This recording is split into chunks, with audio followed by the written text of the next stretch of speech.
কোন আসন কোন রাজনৈতিক দল ফাঁকা রাখলো কি রাখলো না সেটা আমার দেখার বিষয় না। আমি আমার সিদ্ধান্ত ব্যক্তিগতভাবে এককভাবেই নিব। এই আসনটাই কেন তাহলে ঢাকা 10 আসন? গুঞ্জন ছিল ঢাকা 12 বিএনপি গুঞ্জন ছিল। আমার সরকার থেকে পদত্যাগ করার পর থাকার প্ল্যান আছে ধানমন্ডি এলাকায়।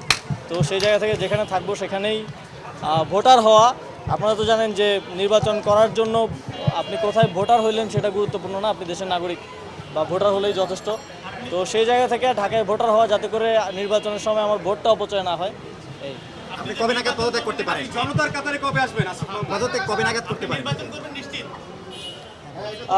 এটা নিশ্চিতভাবেই এখন বলছি যে আমি নির্বাচন করব। কবে নাগাদ পদত্যাগ করব এটা আপনারা জানেন যে সরকারের উচ্চ পর্যায়ের সাথে সিদ্ধান্তের উপরে অনেক কিছু ডিপেন্ড করছে, আলোচনা করে সেই বিষয়ে দ্রুতই আপনাদেরকে জানাবো। আসিফ ভাই, জুলাই সনদ নিয়ে অনেক কথা হচ্ছে, এটা কোন প্রক্রিয়ায় বাস্তবায়ন হবে?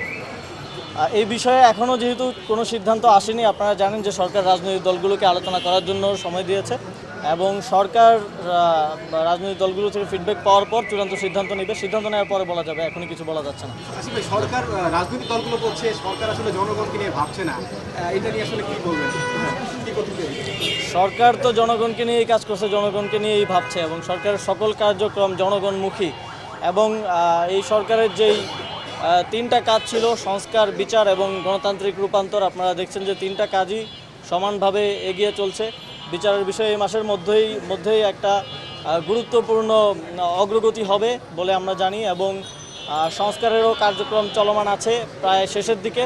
এখন প্রসেস থেকে শুরু করে এই বিষয়গুলো ডিফাইন হয়ে গেলেই এই বিষয়ে আর কোনো সন্দেহ থাকবে না এবং নির্বাচনের বিষয়ে সরকার খুব স্পষ্টভাবে ফেব্রুয়ারিতে নির্বাচন আয়োজন করার কথা বলেছে এবং বারবার বলছে। সুষ্ঠুভাবে নির্বাচন আয়োজনের জন্য সরকার সকল স্টেক হোল্ডারদেরকে প্রস্তুত করছে এবং সকলের সহযোগিতাও চাচ্ছে। তাহলে যে সকল আঙুল বাঁকা করে ঘি খেতে চায় তাদের উদ্দেশ্যে আপনাদের বার্তাটা কি? এখন আমি রাজনৈতিক বিষয়ে কোনো মন্তব্য করতে চাই না, যেহেতু সরকারের অংশ আছে, এই বিষয়ে পরে কথা বলবো।